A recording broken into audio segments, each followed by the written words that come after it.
Hello everyone, কেমন আছো তোমরা সকলে? আশা করছি তোমরা সকলে খুব ভালো আছো। এখন আমি রাত্রিবেলা ভিডিও ক্লিপটা নিচ্ছি। এখন বাজে রাত্রি 11:30। আমার কাছে এক্সট্রা ফোন নেই, আমি একটা ফোন থেকেই ভিডিও করছি। তো এখন বাজে রাত্রি 11:30 আর আজকের ডেট হচ্ছে 27শে ডিসেম্বর। এই যে আমি পুরো ফ্রেশ ট্রেশ হয়ে জাস্ট ঘুমোতে যাচ্ছিলাম। তো ভাবলাম তোমাদের সাথে একটা ছোট্ট একটা ক্লিপ নিয়ে রাখি, বিকজ পরে আমি এটা আপলোড করব। তো আজকে হচ্ছে 27শে ডিসেম্বর, রাত্রি এখন 11:30 পেরিয়ে গেছে। তো 28 তারিখ হচ্ছে আমার বার্থডে। তো এটার নাইটের ক্লিপ আমি নিয়ে রাখি।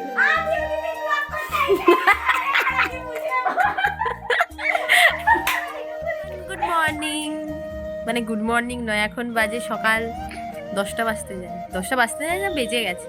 আমি ঘুম থেকে উঠেছি 9:30টার সময়।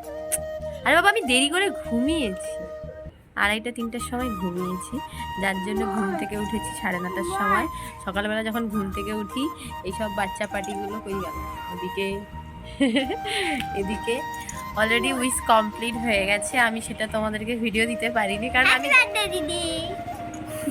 এখন বাজে কটা, 12টা পেরিয়ে গেছে। তো আমি এখন স্নান টান করে, মানে হলুদ টলুদ মেখে স্নান করেছি, কিন্তু হলুদের ছিটে ফোটাও দেখতে পাচ্ছি আমার গায়ে হাতে, কারণ আমি হলুদ মাখার পরে সেটাকে ভালো করে ওয়াশ করে দিয়েছি। তো আমি এখন হলুদ টলুদ মেখে বেশ ফ্রেশ হয়ে স্নান করে চলে এসেছি। এবার আমি রেডি হব, রেডি হয়ে মন্দিরে যাবো। মন্দিরে মেনলি মায়েরাই যায়, কিন্তু মা বাড়িতে কাজকর্মের জন্য যেতে পারবে না, ওই জন্য আমি যাব। মানে আমার বার্থডেতে আমি পুজো দেবো।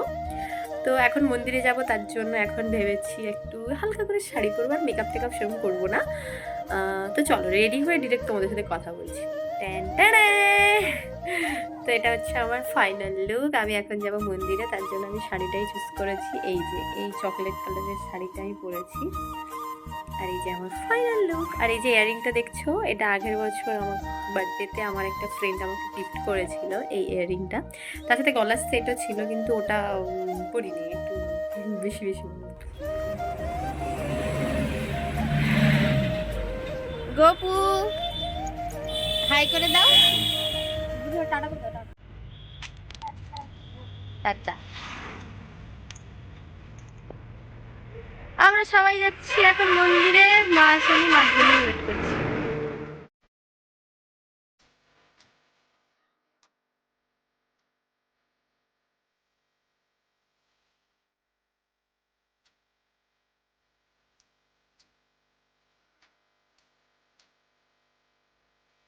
এই যে এটা হলো আমাদের বাড়ির কাছে শীতলা মন্দির।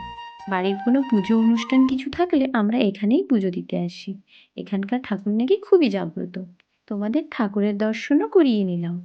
প্রথমে মন্দিরে আমি আর বোন যাবই ভেবেছিলাম, কিন্তু হঠাৎ করে যখন রেডি হই তখন মা বলে আমিও তোমাদের সাথে যাব।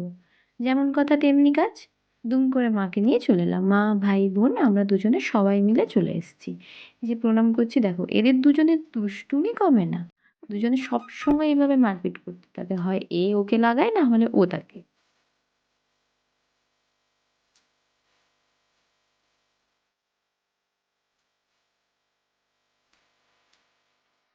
আজকের মতো আমাদের পুজো দেওয়া কমপ্লিট। সেদিন কিন্তু পুজোটা খুব সুন্দরভাবেই দেওয়া হয়েছিল।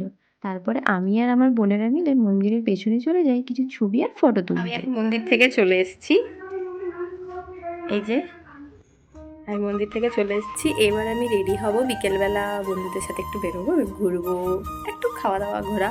তাই জন্য এখন আমি এই গেটআপটা চেঞ্জ করে ঘুরতে যাওয়ার জন্য রেডি হব।